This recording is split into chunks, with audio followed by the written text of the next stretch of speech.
Hey guys, I'm Kate. Welcome back to my channel, and today I want to talk about series that go on for just too long. My family and I were talking about series that we used to love but don't anymore while we were on holiday break, and I used to love this series by Janet Ivanovich. I think it was called the Stephanie Plum series, and the first one was One for the Money. They made a movie about it. It did not do well. But that's not the point. I used to really love this series. Not only did I love it, but my mom loved it and my grandma loved it, and we used to talk about this series. It was one of those murder mystery series where the main character is an amateur PI, basically. It had fun family drama, ridiculous plot lines, and it was just one of those easy reading because the writing was just kind of simple and enjoyable, and I would liken it to a beach read, but in a murder mystery series. And it was just fun until it wasn't fun anymore. And my mom and grandma agreed with me. We all stopped reading it around the same time, more or less, and for a while we were kind of confused, like, what's changed? And that right there is the key, and it's because nothing changed. There was the growth for all of the characters seemed to flatline,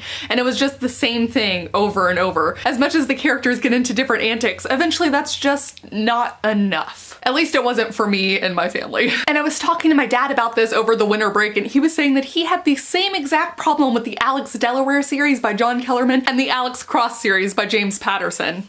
Both Alexes. That is entirely coincidental. Or is it? No, it is.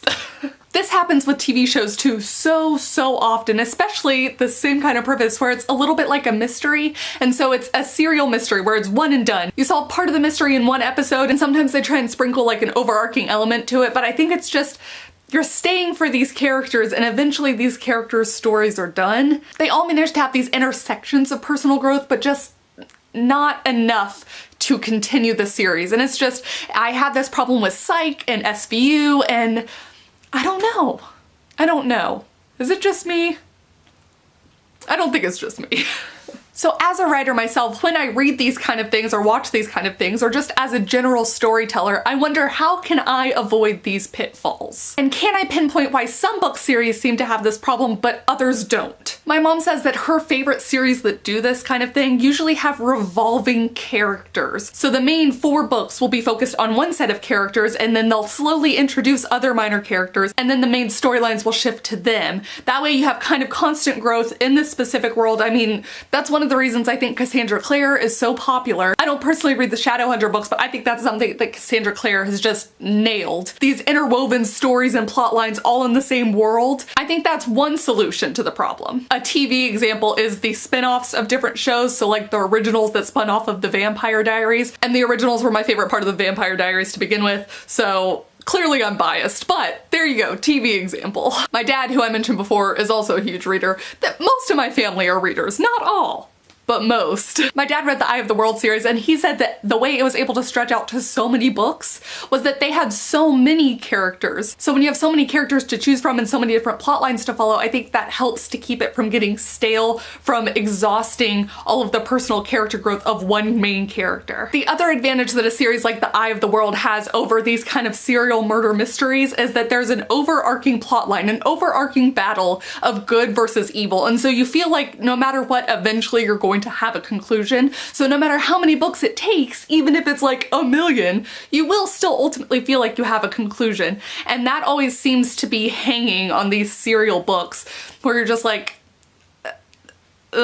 can I pick any one up and it doesn't matter? These serial stories tend to lack a sense of urgency or continued important plot lines, and so when the one question is answered, it feels like it's answered. It feels like you're done. And that's something that on a micro level I make sure to bring up when I'm beta reading for people. It's so important to have a lot of questions and slowly answer them throughout the book, and then raise more questions, because I've read some drafts that people have sent me where it's like all of the questions were answered halfway through the story, and at that point you have multiple chapters of like, why am I still reading? That's not good. And I think I feel that same kind of thing in these serial stories where I'm just like, well, I don't need to pick up the next book. Even if you have the most beautiful writing, the most atmospheric of settings, and the coolest characters, eventually I'm going to be wondering where the story is. The author has to strike this balance between this is what the character's personality has been and has grown to be after however many stories, versus I'm just gonna put them in crazy situations and torture them. Like, I need a balance in between here. Praying. Why does this always happen? It's just because I move my hands too much. I need to stop. To me, there's a sliding scale, and I just think that sometimes it's hard to figure out where that is. And as a writer, I haven't even thought to try and worry about that. I have the utmost respect for writers that are able to have a continued series just kind of open-ended. That's actually where I would love for you guys to come in. Please comment down below and let me know if you have any kind of continued series or serial sort of series that you adore and that still has all of the continued character growth without feeling like there's no point to reading it. So please let me know. I would love to hear about it. Thank you so much for watching this sort of ranty, sort of writer advicey, sort of reader problem video. I really don't know what this was. I just wanted to talk about this and see if y'all have felt something similar before. So thank you guys so much for watching, and I'll see y'all very soon with a new video. Bye.